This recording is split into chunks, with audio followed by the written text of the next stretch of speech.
Midnight came with cold rain and empty streets in a small town on the outskirts of California. The streetlights flickered as if they, too, were unsure of what would happen next. Mark Harris stood under one such light, his jacket soaked through, his arms wrapped tightly around his 7-year-old son, Leo. The boy's breathing was uneven, his forehead hot with fever, his small fingers clutching his father's shirt even in sleep. Mark was a single dad. His wife, Emily, had passed away 3 years earlier after a sudden illness, leaving him to raise Leo alone. Since then, Mark had done everything he could to keep their life steady, working long hours as a mechanic, skipping meals so Leo could eat better, pretending he wasn't exhausted when he tucked his son into bed each night. Leo was his whole world. And tonight, that world was in danger. Earlier that evening, Mark had made a choice that changed everything. A group of dangerous men, people he had once done small jobs for, had demanded his help in something illegal. Mark refused. He wasn't willing to risk prison, or worse, leaving his son alone in the world. But refusing them came with consequences. Threats followed, then footsteps outside his apartment. Then a phone call that made his blood run cold. "We know where you live." Mark grabbed the essentials, Leo's medicine, a blanket, and his old backpack, and ran. No time to think. No time to plan. Every friend he could call was either out of town or too afraid to help. Family was gone. The police. Mark didn't trust that he'd have time to explain before something terrible happened. That was when he remembered the place at the edge of town. The one everyone talked about in whispers. The biker clubhouse with the winged skull painted on its doors. The Hells Angels. People said they were dangerous. People said you didn't knock on their door unless you were looking for trouble. But Mark wasn't thinking about himself anymore. He looked down at Leo's pale face and knew he would knock on any door in the world if it meant keeping his son safe. The clubhouse loomed dark and solid, like a fortress. Music rumbled faintly from inside. Mark's heart pounded so hard it hurt. His mind screamed that this was a mistake, but his feet didn't move away. He stepped forward and knocked. The sound echoed louder than he expected. The door opened slowly. A tall biker filled the doorway, his arms crossed, his expression unreadable. Others appeared behind him, their faces rough, curious, cautious. Mark's throat tightened. His knees nearly gave out. I'm sorry, Mark said, his voice breaking. I know it's late. I wouldn't be here if I had any other choice. No one spoke. Mark adjusted Leo in his arms, tears mixing with rain on his face. Please, he whispered, his pride gone. I don't care what happens to me. But my son, he's sick, and someone's looking for us. I just need a place to hide him. Just for one night. The bikers exchanged silent looks. For a moment that felt like forever, the rain fell, the music hummed, and Mark waited, unsure if he had just saved his son, or made the most dangerous mistake of his life. If you want, I can now. The rain continued to fall as the silence stretched between Mark and the men standing before him. The tall biker at the door studied Mark's face, then looked down at the child in his arms. Leo stirred slightly, coughing weakly, his small body shivering despite the blanket wrapped around him. Finally, the biker stepped aside. Come in, he said, his voice low but firm. Mark blinked, unsure if he had heard correctly. Thank you, he whispered, stepping inside before the door could close again. The clubhouse was warm, dimly lit, and smelled of coffee, oil, and old leather. A few bikers sat around a wooden table, their conversation stopping as Mark entered. They didn't look angry, just cautious. One of them, an older man with gray in his beard, immediately noticed Leo's condition. That kid's burning up, the man said. You got medicine? Mark nodded quickly and pulled a bottle from his backpack. Yes, I gave him some earlier, but the fever keeps coming back. Sit him down, another biker said, pulling out a chair. Easy now. Mark gently lowered Leo onto the chair, keeping an arm around him.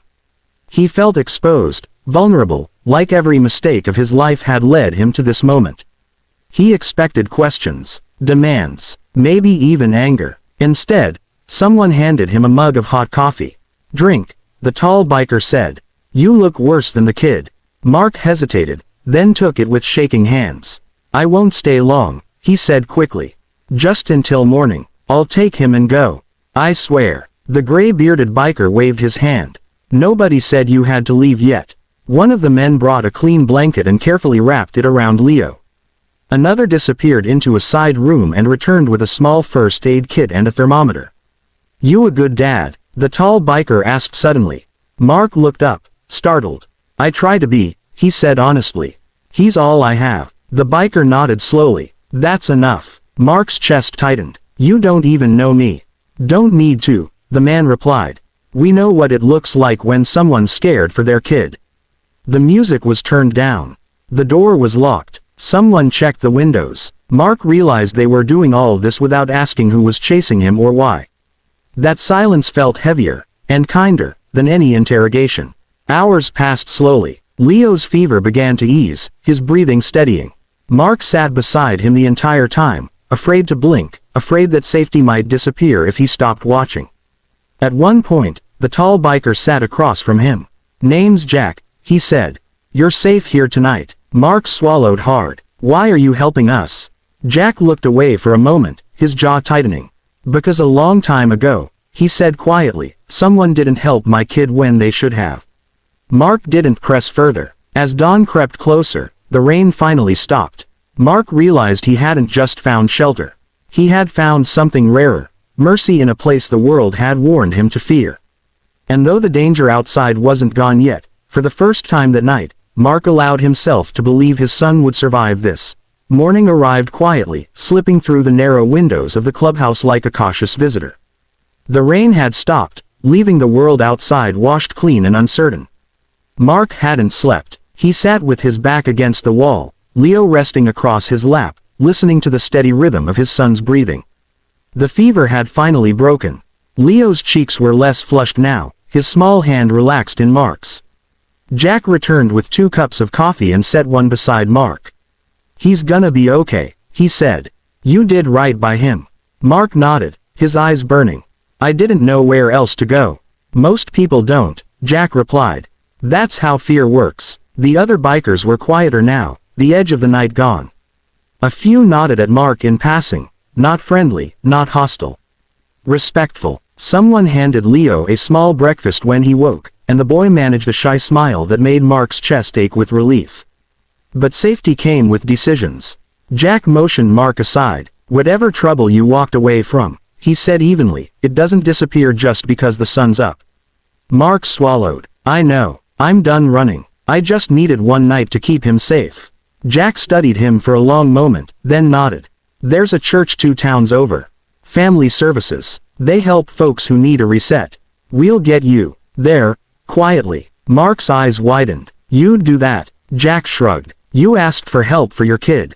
Not for yourself. That matters." They moved carefully. No sirens. No shouting. One of the bikers drove an unmarked pickup, taking back roads through fields and old neighborhoods. Mark watched the scenery pass, every mile loosening the knot in his chest. Leo leaned against him, sleepy but smiling. At the church, a counselor met them at the door.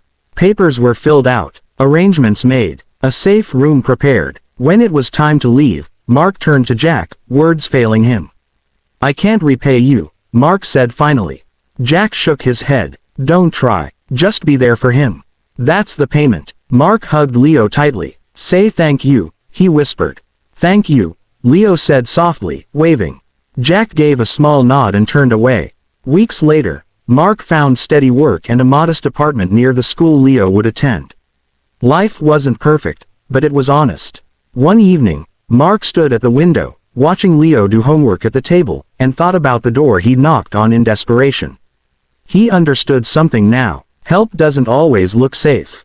Kindness doesn't always wear a gentle face. And courage isn't the absence of fear, it's choosing your child anyway. Mark closed the window and joined his son at the table, the memory of that night settling into something solid and true. When it mattered most, he knocked, and someone answered.